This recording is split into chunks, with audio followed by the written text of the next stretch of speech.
30 days 30 health drinkல டே 9க்கான drink என்ன அப்படிங்கிறத நம்ம பார்க்க போகிறோம். இங்கே நான் 4 ஆரஞ்சு எடுத்திருக்கேன். ஆரஞ்சுக்கு பதிலாக சாத்துக்குடி கூட நீங்கள் எடுத்துக்கலாம். ஆரஞ்சோட ஒரு நெல்லிக்காய் எடுத்திருக்கேன். நெல்லிக்காய் ஜூஸ் தனியாக குடிக்க முடியல, இல்லை குழந்தைங்க குடிக்க மாட்டாங்க அப்படின்னா ஆரஞ்சோட சேர்த்து கொடுத்து பாருங்கள், கண்டிப்பாக குடிச்சிடுவாங்க. ஏன்னா அதோட கசப்பு கொஞ்சம் கூட இருக்கவே இருக்காது. ஆரஞ்சுலேயும் சரி நெல்லிக்காயும் சரி வைட்டமின் சி அதிகமாக இருக்குது. நேச்சுரலாக நம்மளோட இம்யூன் சிஸ்டத்தை பூஸ்ட் பண்ணக்கூடிய தன்மை இதில் இருக்குது. அது மட்டும் இல்லாமல் கான்ஸ்டிபேஷன் ப்ராப்ளம், கேன்சர்லேருந்து ப்ரிவென்ட் பண்ணுறதுக்கு, நம்ம பாடியில் இருக்கக்கூடிய ஃபேட்டை ரெடியூஸ் பண்ணுறதுக்கும் இது ஹெல்ப் பண்ணுது. சளி, இருமல், காய்ச்சல், அதே போல் த்ரோட் இன்ஃபெக்ஷன், சைனஸ் ப்ராப்ளம் இருக்கிறவங்களாம் ஆரஞ்சு ஜூஸை வந்து பார்த்திங்கன்னா 3 வேளையுமே வந்து பார்த்திங்கன்னா வார்ம் வாட்டரில் நீங்கள் சால்ட் அண்ட் பெப்பர் ஆட் பண்ணி அரைச்சி குடிச்சிட்டு வரலாம்.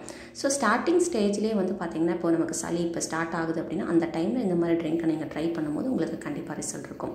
இப்போ ஆரஞ்சோட தோலை நான் வந்து உரிச்சு எடுத்து வச்சுருக்கேன். இதில் இருக்கக்கூடிய கொட்டைகளையும் ரிமூவ் பண்ணிவிடுங்க. ஒரு 2-3 கொட்டையை இதோட சேர்த்து ஆட் பண்ணிக்கோங்க. இப்போ நெல்லிக்காவையும் ஆரஞ்சையும் ஆட் பண்ணிவிட்டு இதில் வந்து பார்த்திங்கன்னா நம்ம பெப்பர் அண்ட் சால்ட்டை ஆட் பண்ண போகிறோம். ஸோ சால்ட்டுன்னும் போது கல்லுப்பு ஆட் பண்ணிக்கோங்க. நான் இங்கே வந்து இன்றைக்கி பிங்க் சால்ட் ஆட் பண்ணுறேன். பெப்பர் வந்து ஒரு 1/4 டீஸ்பூன் அளவுக்கு ஆட் பண்ணுறேன். நிறைய ஆட் பண்ணிட்டாலும் காரமாக இருக்கும். ஸோ கரெக்டான அளவில் ஆட் பண்ணிக்கோங்க. ஆட் பண்ணிவிட்டு இதில் வார்ம் வாட்டர் ஆட் பண்ணிக்கோங்க. நீங்கள் நல்லா இருக்கீங்க, இப்போ நார்மலாக இருக்கீங்க அப்படின்னா நீங்கள் நார்மல் வாட்டரே ஆட் பண்ணி அரைச்சிக்கலாம். இப்போ எனக்கு ஆரஞ்சு ஜூஸ் குடித்தா எனக்கு கோல்ட் ஆகிடும், இல்லை சளி ஆல்ரெடி இருக்குது அப்படின்னா நீங்கள் வார்மான வாட்டரை ஆட் பண்ணிவிட்டு அரைச்சி எடுத்துக்கோங்க. ரொம்ப சூடாகவும் ஆட் பண்ணக்கூடாது. அப்போது ஆரஞ்சில் இருக்கக்கூடிய நியூட்ரிஷன்ஸ் வந்து பார்த்திங்கன்னா கம்மியாகிடும். கரெக்டான பதத்தில் எடுக்கும் போது அதில் இருக்கக்கூடிய சத்துக்கள் நமக்கு கிடைக்கும். இப்போ நான் அரைச்ச ஜூஸை வடிகட்டி எடுத்து வச்சுருக்கேன். இந்த ஜூஸோட நம்ம இப்போ லாஸ்ட்டாக என்ன இன்க்ரீடியன்ட் ஆட் பண்ண போகிறோம்னு பார்த்தீங்கன்னா தேன் தான். தேன் நேச்சுரலாக நமக்கு கடவுள் கொடுத்த ஒரு நல்ல மெடிசன்னே சொல்லலாம்.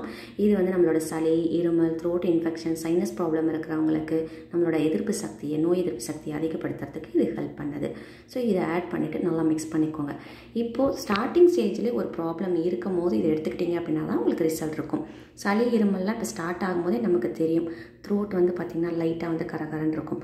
அந்த டைமில் இந்த மாதிரி சாத்துக்குடியோ ஆரஞ்சோ யூஸ் பண்ணி நீங்கள் வார்ம் வாட்டர் ஆட் பண்ணி ஜூஸ் போட்டு 3 வேளையும் குடிச்சிட்டு வரலாம். குடிச்சிட்டு ஒரு 1/2 மணி நேரம் கழிச்சுட்டு நீங்கள் சாப்பிட்டுட்டு வரலாம்.